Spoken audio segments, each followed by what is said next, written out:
which was a polite way of saying that his little altercation with Lirith was of distinctly secondary importance to the arena staff that showed up when compared with getting Kalia and Jalera to their mech on time.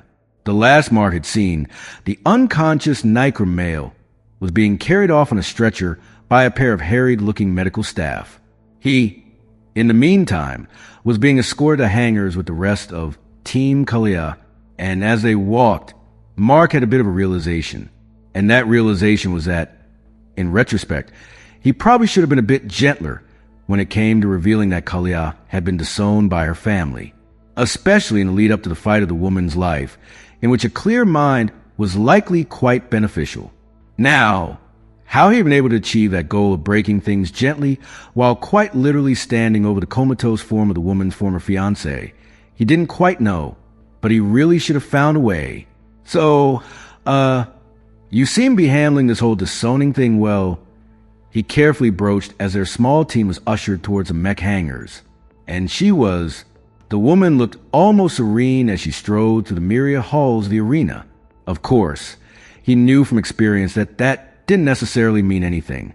Kalia had grown up as the heiress to one of the largest corporations in the sector, and included in that upbringing had no doubt been a great many lessons on how to keep any internal turmoil from showing outwardly. Indeed, to that effect, he pretended not to notice the way Tenor's elbow subtly jabbed into his ribs for possibly destroying whatever outward facade of calm her friend had managed to cultivate while her life collapsed around her ears. "You know, I really am," Kalia said, almost as if she had surprised herself. I thought I'd be more upset, if not about my mother disowning me then, at least in regards to Lirith. But you're not." Tenor chimed in. "No," Kalia said casually. "I'm really not. I suppose, now that it's all over with, I'm realizing that we never really had a relationship, just a contract between our families. And that wasn't likely to change when we finally did get married. It would just be finalizing the contract. He'd still spend all his time with the women he actually cared for, and I'd still be left off to the side to quietly pine in vain."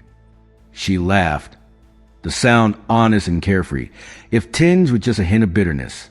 "Now that it's over, though, I think I see just what a sad state of affairs the whole thing really was." She turned to Mark, something surprisingly impish on the normally taciturn woman's face. "Though I suppose the actual death knell of our relationship really occurred last night. I dare say you ruined me for other men, human." Mark had no idea what to say to that, even as Saria whistled.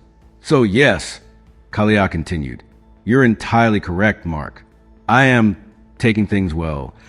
If nothing else, I think I feel rather more free than I've felt in a very long time.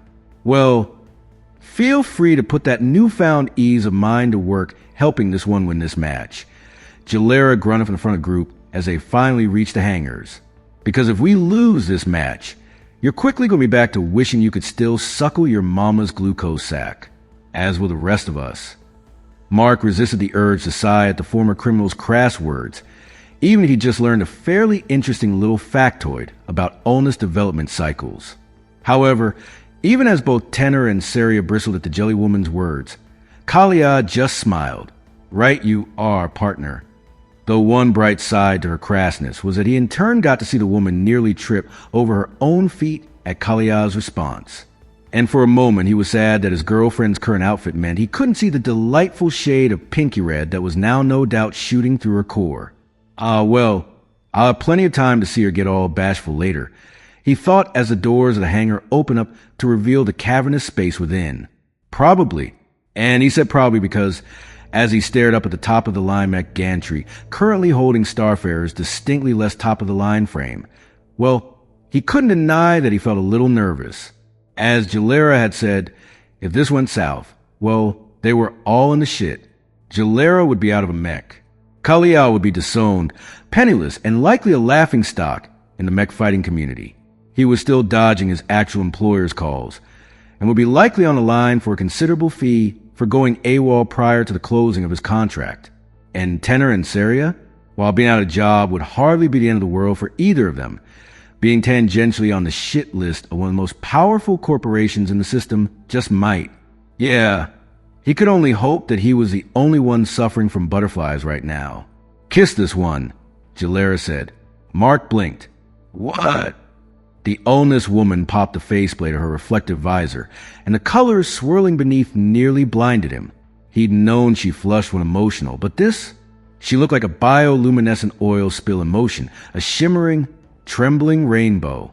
If he'd had any doubt about her nerves, they were well and truly gone now.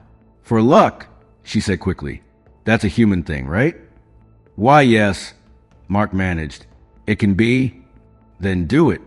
Her tone was flat, commanding, the way she said everything, but the frantic ripples of color flickering across her core betrayed her. Mark couldn't help the small smile tugging at his lips as he leaned in and kissed her. Somewhere behind him, Saria let out a low, appreciative whistle, but Mark ignored it. "Good," Jalera said when they parted. "Now stay here and watch this one win." Before he could respond, she reached for the port at her hip, pulled out a hose, and plugged herself in. Mark had thought he was used to her physiology by now, but watching his girlfriend liquefy herself, siphoning her entire body up into the mech's nutrient reservoir, was, well, horrifying was a polite word for it, especially when her suit collapsed in on itself like an empty drink pouch, folding wetly to the floor. He shuddered. Indeed, he was still staring at the deflated suit when a gentle tap came against his shoulder. Kalia stood there, helm tucked under her arm, cheeks faintly dark crimson with embarrassment. "I wouldn't mind a kiss as well, if it's not an issue." He almost laughed. They had sex the previous night, very energetic sex, and somehow she was still bashful about something as simple as a kiss. It was adorable. It was also nice to see a side of her that wasn't his boss. Sure, he'd seen a lot of that side over the course of the last month, but on some level she'd still been putting on airs. Here and now, though, not an issue at all, he said, and kissed her too. Tenor lingered nearby, pretending not to watch. Saria didn't bother pretending, nor did she pretend not to want some loving of her own, which was why Mark grabbed Tenor, who let out a small squeak. And when he was done reducing the night crew to a blushing mess with the application of a little tongue, did he finally turn to the unamused Pesrin. Not that she complained, as she finally got some appreciation for her efforts. And then it was time. Arena staff swept in like a tide, politely but firmly leading him and Tenor out. Saria got to stay behind in the hangar to handle last-minute calibrations. Kalia was already clambering up into her cockpit. He and Tenor were herded down the corridor by a dozen techs and non-combat personnel toward the spectator levels. Personally, he didn't see the rush. There was still a good half hour before the match started. "Is she dead?" Mark asked as the pre-show entertainment was dragged away, the barely muffled roars of the crowd beyond their plexiglass window finally dying down now that the bloodletting was done. And there had been a lot of blood, which made sense. The gladiator fight he'd just watched between nearly a dozen snake women had involved swords, spears, nets, and what looked alarmingly like a spike on a whip.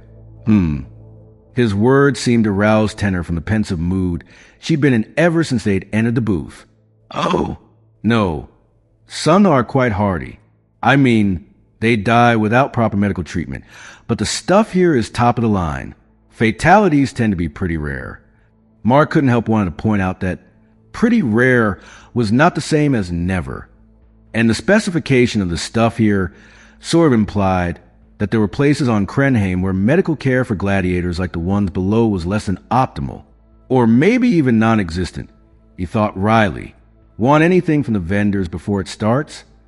Mark asked, mostly to distract himself before his thoughts got too morbid. "I would, but I think I'm a bit too nervous to eat right now," she admitted, her voice softer than usual, her eyes fixed on the massive doors near the arena floor from which the Mets would emerge. Mark nodded, his own stomach churning with the same anxiety, and a little bit because of the rather unexpected bloodletting he'd just witnessed.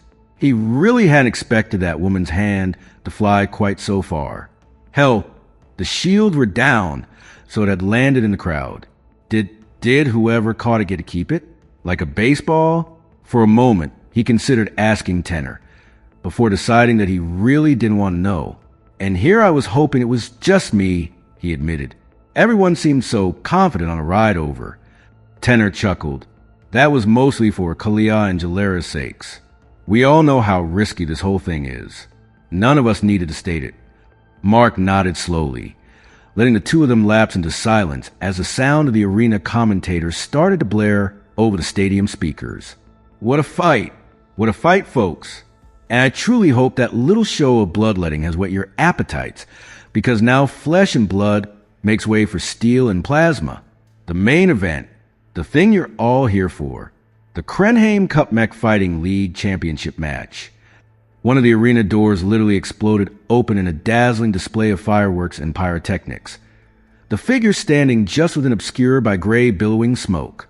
In this corner, we have the serpentine sensation, the slithering silence, Palin, piloting the ever-deadly Venomstrike. A yellow and black bipedal mech strode out of the smoke, metal gleaming under the stadium lights. Shadow boxing as she walked, two massive shoulder-mounted weapons firing ruby-red beams in the air with an audible crackle of displaced air. And once more Mark was reminded that unlike shield lasers that weren't on the visible spectrum, the ones employed by gladiators here on Krenheim most certainly were. Though he also had another question. Palin's a son, the wise Hermech bipedal. Wouldn't that make it harder to maintain a neural link with the control interface? Sure, a neural link would allow for it. Given he'd experienced the strange sensation of having extra arms in the form of back-mounted cannons while he'd been playing with Kalia's mech simulator, but he also knew that sticking as close to one's natural form was generally considered more advantageous for creating a seamless transition. Rules, Tenor explained, her tone clinical. The first players of the sport were Nycra dock workers. That meant they used bipedal machines. From there, the definition of a gladiator mech became any machine that could walk more than 300 feet, utilizing no more than 2 points of contact with the floor. Said points of contact could not have a surface area beyond 7 square feet. Feet, basically, Mark said, but I've seen the way Starfarer. Tenor cut him off. A mech only needs to be capable of moving in that way, which Starfarer proved to the arena staff a few hours ago. After that, how it moves is the pilot's business. With that said, installing 2 separate methods of locomotion on a machine is generally a huge increase in weight and complexity for minimal return. Mark's mouth closed as he nodded. So either Venomstrike was going to shift forms during the match. Something he doubted after the one tirade Saria had launched into when he brought up transforming mechs, or Palin had simply chosen to live with a handicap imposed by piloting a machine entirely distinct from her own natural body. Down below, the announcer's voice continued as a second set of doors literally melted off the hinges. And that had to be a result of some kind of specially prepared alloy or something, once more allowing a cloud of smoke to billow out, and her challenger, Kalia and Jalera, piloting. Starfarer. There was no way the announcer hadn't been made aware of that change in advance. So those pauses had either been a calculated snub on the part of the arena's management, or simply a way to milk the novelty of Kalia and Jalera being a dual piloting team. Hell, they didn't even have to mention Jalera, as she was technically equipment according to the loophole they'd used. Still, snub or not, Mark was actually kind of happy that the illness was getting recognition as Starfarer stepped out of the smoke and into view. The crowd's reactions were mixed, a cheer that sort of ebbed before renewing, but mixed with gasps and as well. Nonetheless, the multi-limb creation strode forward. Mark frowned a little as his eyes shifted to a trio of women a few rows below them, who were booing so loudly you'd think Starfarer had killed their dog at some point in the past. Why, dash! It's the championship match, Tenor said dispassionately. And as far as they're concerned, they paid for a nail-biting fight for the cup, only to be saddled with seats to an execution. That's not what's going to happen, though. Tenor shrugged. Isn't it? It might. Saria did the best she could. But there's no denying Starfarer's the weaker mech. In terms of armor alone, well, there's a decent chance a good hit from one of Venomstrike's shoulder cannons could take him out of the fight in a single hit, if it hit the right spot. Mark felt his stomach twist a bit at that. He'd definitely not known that. Tenor turned to him to give him a small smile. That's unlikely, though. Saria's a bitch, but she does good work. It'd have to be a very lucky shot. Though I imagine that wouldn't be much consolation to the poor pleb who spent half their monthly salary to get tickets to this. And despite himself, Mark couldn't argue with that logic. So instead, he just sat back and tried to ignore the jeers. Besides, it wasn't like everyone was jeering. Far from it. There were just as many people cheering for Kalia. Likely those who were aware of Kalia's now quite public split with Vorn Industries. The commentator's voice thundered across the arena floor. Pilots to starting positions. Starfarer shifted forward in a manner not totally distinct from a gorilla, for most arms all but dragging along the floor. Nearly 3 football fields away, Palin's Venomstrike glided forward with a lot more grace. And between the two of them stood a small town's worth of buildings, cars, and other trappings one might find in an urban landscape. The raised section that had once hosted the blood sports from earlier had seamlessly sunk into the ground, leaving an empty courtyard at the center of the arena. All the while the constant noise of the crowd remained a palpable force that vibrated through the box's windows. 10, the commentator cried. Each mech had a starting location, but it was an area rather than a single spot. As such, Starfarer skated forward to settle behind a scorched-looking barricade, limbs shifting about behind it like some kind of cloak. 9. Venomstrike took position behind a pillar, sensors atop its main carapace worrying about the best map the layout of the urban jungle around it. 8. Starfarer would be doing the same, albeit with significantly less fidelity. 7. As such, Mark could already see the hatch on its back open, and ready to deploy the first of several drones that would fly up to provide visuals from above the moment the match started. 6. At least, until it was inevitably shot down. 5. Starfarer had several drones, because the lifetime of each would likely be counted in seconds a moment they flew high enough to come into view of their opponent's machine. 4. Venomstrike's exposed sensor array retracted, its work done. The surroundings no doubt mapped in exacting detail. 3. Starfarers were still whirring. 2. A panel on Venomstrike's arm clicked open, revealing a trio of small launch tubes. 1. Both mechs exploded into action as missiles launched from Venomstrike to streak over the arena, arcing perfectly towards Starfarer's location. Fortunately, Starfarer was already moving, dashing down a side street. Even as a drone flew up into the air, he could almost see the moment either Jalera or Kalia saw the ping on their sensors, as the machine's AMS popped up like a demented jack-in-the-box. And not a moment too late, as the incoming missile shot over a building and directly towards a mech. Laser fire from the anti-missile system blew 2 out of the air, but Starfarer was pelted by debris and shrapnel as it narrowly juked the third, sending it into a nearby storefront. Fortunately, all said debris achieved was to score the mech's paintwork.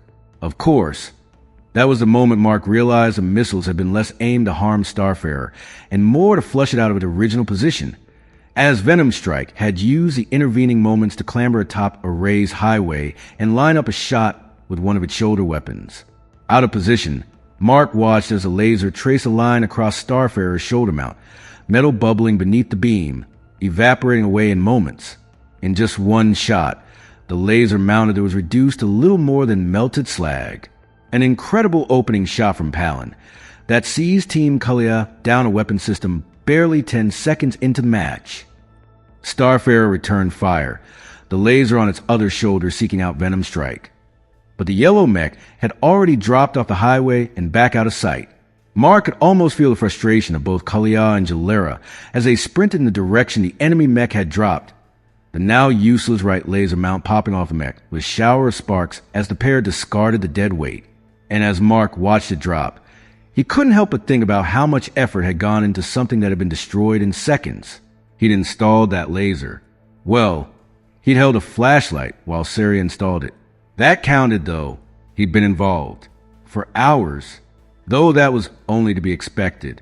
Because while for the last month he'd basically been the team's maid, he'd also been pulling double duty as Sari's reluctant assistant.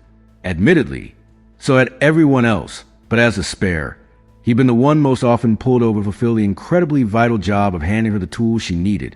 At least once she described what said tools looked like in maddening detail, which she was shit at, because saying the one with the blue handle was useless when they all had blue handles. Still, in the course of those duties, he'd learned a fair bit about Starfarer and exactly what he was capable of. which was why he wasn't too surprised when, as the drone reached its apex, one of Starfarer's many limbs turned and blindly fired off a trio of large spherical objects. Said spheres left the barrel with distinctive warmth, before arcing slowly through the air, almost in direct contrast to the missiles from earlier. Still, they were dead on target as, after stopping for just a moment to blast the now visible drone out of the air, Venomstrike's own point defense system opened up on the spheres, at which point they promptly exploded vibrant neon sludge that splashed across the yellow mech's hull, and some of its sensors. It was almost comical how Palin's mech stutter stepped as the pilot inside was caught off guard, because while trying to blind an opponent with paint was hardly unknown to the mech fighting league, it was most assuredly something that tended to be phased out the moment one advanced beyond the rookie stage, because it was so easily countered. A single set of wipers treated with the correct solvents could clear any occluded optics that got smeared by paint. Only Venomstrike didn't have them, because why would he? This was a championship match. And what kind of moron would waste precious space and tonnage to bring paint to a match at this level? It was so unlikely that her mech had saved weight for more reasonable threats by phasing out the wiper system. Holy shit, it worked, Tenor muttered. She's not totally blinded, but that's a few visual systems out of commission on that side.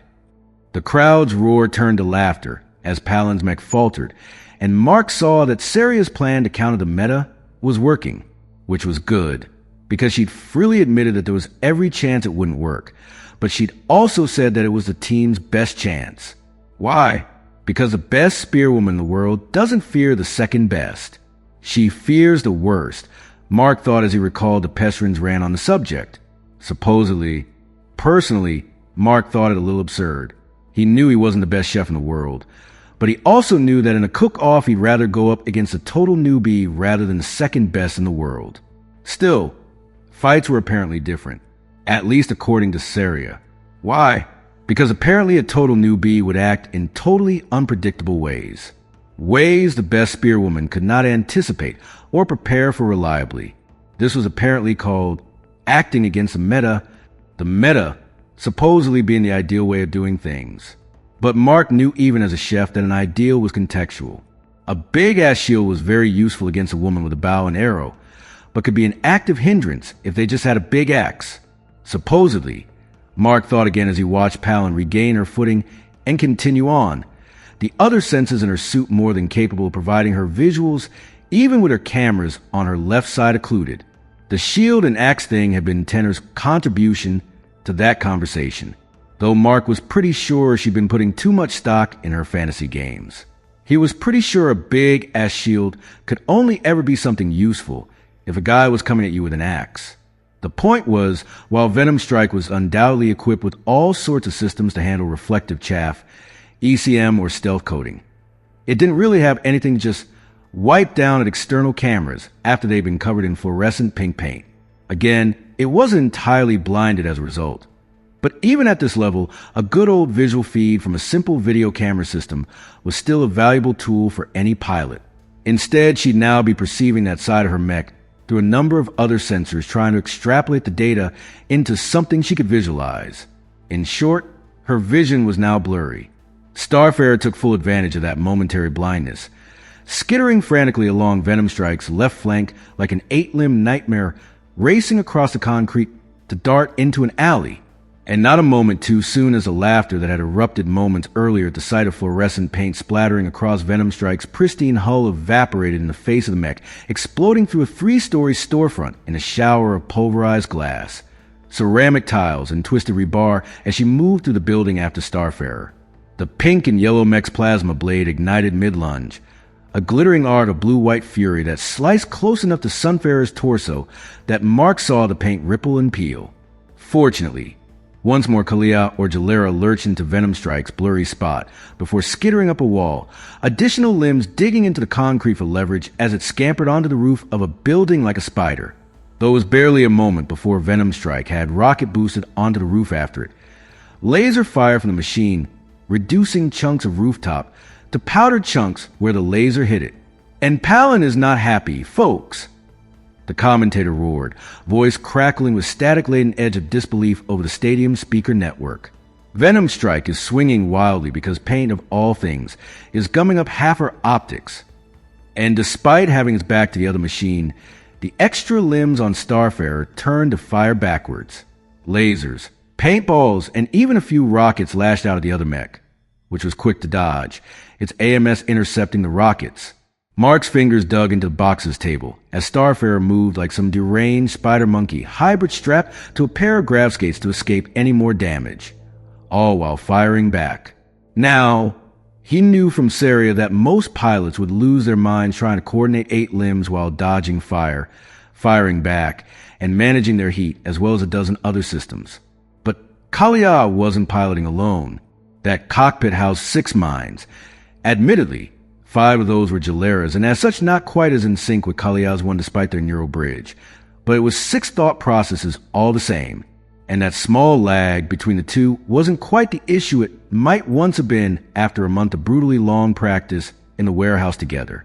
That month had forged the disparate pair into a terrifyingly efficient whole, while they were behind the controls of a mech. 1 mind dedicated to piloting. 4 limbs, momentum, balance, positional control, while the other 5 handled targeting, diagnostics, heat management, countermeasures, terrain tracking, and every dirty trick Saria had rammed into the machine. Finally, Venomstrike's shoulder lasers hit their heat threshold, a good few seconds after Starfarer's did, despite the fact that Palin shot first, and they retracted to cool. Not that the yellow mech remained idle as, in the same fluid movement, its plasma blade unsheathed, and she boosted forward, chasing Starfarer off the building and into the street, crumpling a car as it hit the ground. Oh, has Kalia made a mistake? Starfarer's multi-limb design has an edge in the close confines of those buildings. But in an open street, my credits are on Venomstrike's thrusters, the commentator cried. And Mark didn't disagree, paling as the yellow mech closed in, even as Starfarer continued to fruitlessly pelt it with paintballs, the only weapon it had left that wouldn't overheat the machine even as it tried to flee.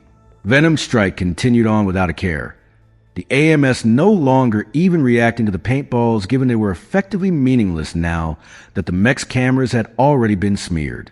Better to conserve heat and focus on real threats. Perhaps that might have been the reason why the machine didn't react when Starfarer's mid-right manipulator arm whipped up and backward, hurling something small and dark it had plucked from a grav clamp on its hull. Mark blinked for just a moment at the shape of it. Was that a... The grenade detonated against Venomstrike's chest plate with a dull white crack. Armor plating buckled inward as coolant and pneumatic lines beneath ruptured, spewing both black oil and blue coolant fluid out onto the street. Black smoke and smoke also belched out as the mech staggered backwards. Tenor shot upright, so fast her chair squealed across the deck. She turned down the sensitivity of her AMS to make it ignore the paintballs and save heat, and the system must have registered that grenade as another paintball. Still, despite the mech being wounded, it was far from out of the fight, sending out a swipe that damn near sliced Starfarer in half as it once more reversed course in an attempt to capitalize on its ambush, only to receive a gash across the chest for its troubles. Oof! Venomstrike is injured but far from out, and he showed it by nearly taking Starfarer out of the fight entirely with that swipe. My engineers tell me that our internal sensors say that hit came a few inches from impacting the piloting block, and we all know what that means. Instant loss, Mark thought. Both mechs would lock down, and the mech that had its piloting block damaged would be declared the loser, though damage was in quotes because Mark knew from Saria's bitching on the subject that the piloting block was easily the most heavily armored portion of a mech, and competed with the generator block for the heaviest. That requirement for any machine intending to take part in gladiator matches was a decent part of the reason why the sport had so vanishingly few fatalities. Clearly, Kalia regretted her sudden surge of confidence, as she once more used all 8 limbs to leap backwards, just in time to avoid another wild swipe from Palin. And rather than chance it, Starfarer sprinted through the haze, limbs pumping in eerie and human coordination, as she made her way back to the safety of a more densely populated area of the arena, though not before twisting to flick back another grenade. 1 of 4, Mark now realized. Not that she should have bothered, as Venomstrike's still intact MS system whirred to life this time and blasted it practically the moment it left Starfarer's hand, as it did with the deluge of paintballs that followed.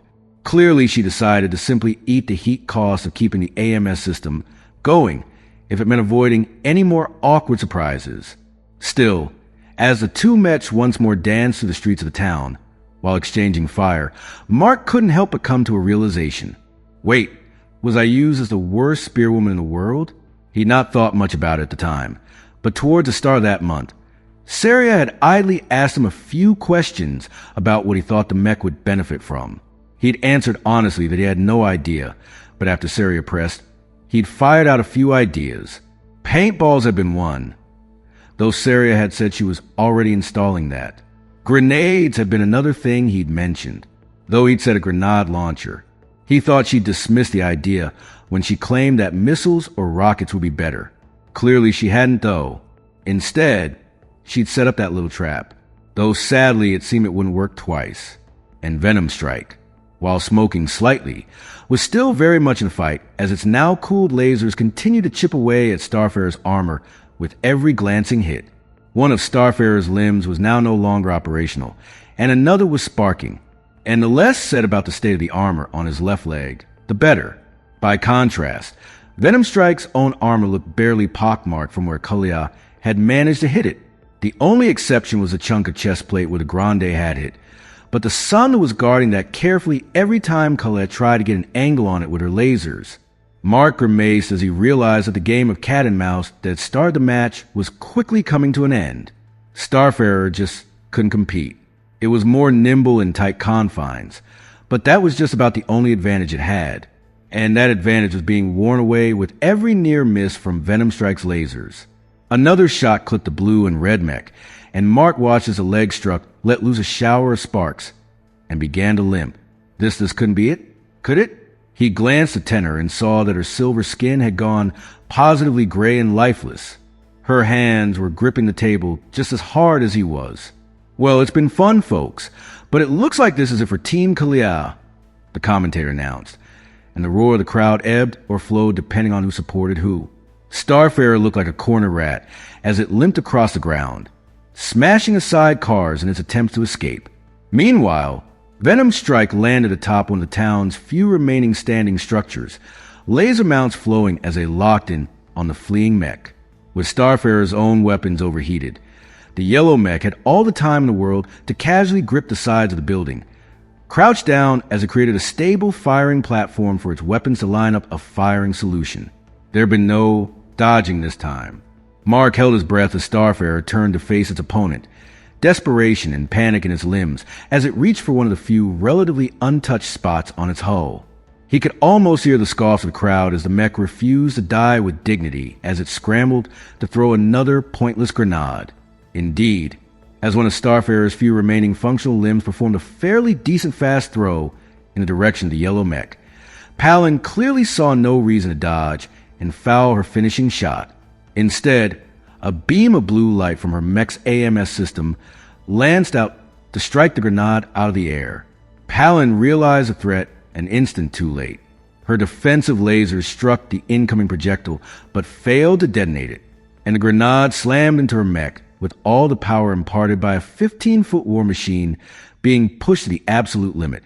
And as it struck the compromised armor of Venomstrike's chest, every person in the audience realized why it hadn't exploded mere millisecond ago. Because it wasn't a grenade. It was a solid mass of metal shaped vaguely like a grenade. On Earth, it might have been described as a cannonball, or, given its launch mechanism, a shot put. A spider web of fractures exploded across the yellow armor as the ball smashed straight through. Sparks erupted. Smoke bellowed. The yellow-pink titan groaned in a surprisingly lifelike manner as it stumbled half a step backward. Internal systems trying to compensate for the grievous damage inflicted, then gave up. The mech collapsed with a thunderous, earth-shaking crash that sent a rolling shockwave across the arena floor. For a single, impossible moment, 120,000 voices held their breath. Even Starfarer froze, its limbs still splayed out in the final moments of its throw. The silence stretched, then shattered. Venomstrike has been rendered non-operational. Starfarer is now our Krenheim Cup champion. The crowd detonated into sound. Cheers, roars, screams, chants of Kalia's name. The stadium shook under the force of so many bodies jumping, stomping, slamming fists into rails and seats. Fireworks burst along the rim of the arena dome. Holographic banners unfurled in midair. Mark didn't realize he was on his feet until Tenor grabbed his shoulders and kissed him. It was not chase, but he didn't care as he returned it. Both of them simply lost in the moment. Starfarer slowly straightened, sparks still flying from winding servos, before slowly lifting his remaining arms in a victorious stance. One, the one that had thrown the shot put, immediately sparked and fell lifeless, but the rest stood proud. All two of them. Though Mark only managed to catch that from the corner of his eye given a mouthful of night crew he was currently dealing with.